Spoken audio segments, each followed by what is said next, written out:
দেশে ঘটে যাওয়া নজিরবিহীন কোটা সংস্কার আন্দোলন এবং বিক্ষোভ, র্যাবের হেলিকপ্টার ব্যবহার নিয়ে দেশজুড়ে এখন জোর আলোচনা। হেলিকপ্টার থেকে বিক্ষোভকারীদের লক্ষ্য করে সাউন্ড গ্রেনেড ও কাঁদনে গ্যাসের শেল ছোড়ার পাশাপাশি গুলি চালানো হয় বলে উঠেছে অভিযোগ।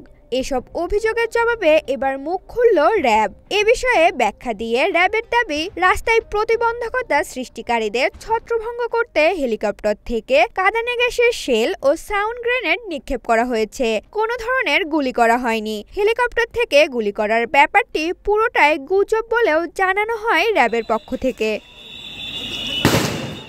সরকারি চাকরিতে কোটা সংস্কারের দাবিতে শিক্ষার্থীদের আন্দোলনের এক পর্যায়ে গত 18 জুলাই সারা দেশে কমপ্লিট শাটডাউন কর্মসূচি ঘোষণা করে। শাটডাউনকে কেন্দ্র করে শিক্ষার্থীদের আন্দোলন চলাকালে সারা দেশে সৃষ্টি হয় সহিংস এক পরিস্থিতির। দেশের বিভিন্ন স্থানে নৃশংস হামলা, অগ্নিসংযোগ, সংঘর্ষ ও নাশকতার মাধ্যমে ধ্বংসযজ্ঞ চালিয়ে জনমনে আতঙ্ক সৃষ্টি এবং দেশের আইন শৃঙ্খলা পরিস্থিতির অবনতি, সরকারি ও জনগণের সম্পত্তির ক্ষতি সাধন করে রাজনৈতিক স্বার্থ হাসিলের অপচেষ্টা চালায় দুর্বৃত্তরা। নজিরবিহীন এই পরিস্থিতি মোকাবেলায় পুরো সময়ই মাঠে ছিল র্যাব, বিজিবি, পুলিশ। অবস্থা যখন হয়ে উঠেছিল আরো ঘোলাটে, তখনই মাঠে নামানো হয় সেনাবাহিনীকেও। আইন শৃঙ্খলা বাহিনীর কঠোর অ্যাকশনে পরিস্থিতি ধীরে ধীরে স্বাভাবিক হতে শুরু করে।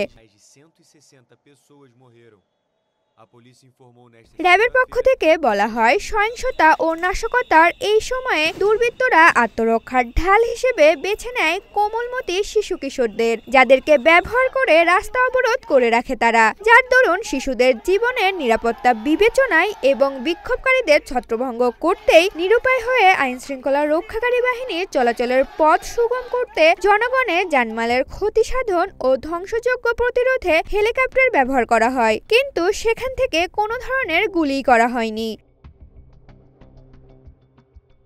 র্যাবের পক্ষ থেকে আরও জানানো হয়, 18 জুলাই বাড্ডা এলাকায় আন্দোলনকারীদের আক্রমণের শিকার হয়ে আটকে পড়া ডিএমপির সদস্যরা কানাডিয়ান ইউনিভার্সিটির ছাদে অবস্থান নেন। পরে বেলা 2:15টার দিকে 61 পুলিশ সদস্যকে উদ্ধার করে র্যাবের হেলিকপ্টার। এছাড়া 20 জুলাই র্যাবের হেলিকপ্টার ব্যবহারের মাধ্যমে নারায়ণগঞ্জের সিমরাইল থেকে আইনশৃঙ্খলা রক্ষাকারী বাহিনীর সদস্য সহ 36 জনকে উদ্ধার করে নিরাপদ স্থানে পৌঁছে দেওয়া হয়।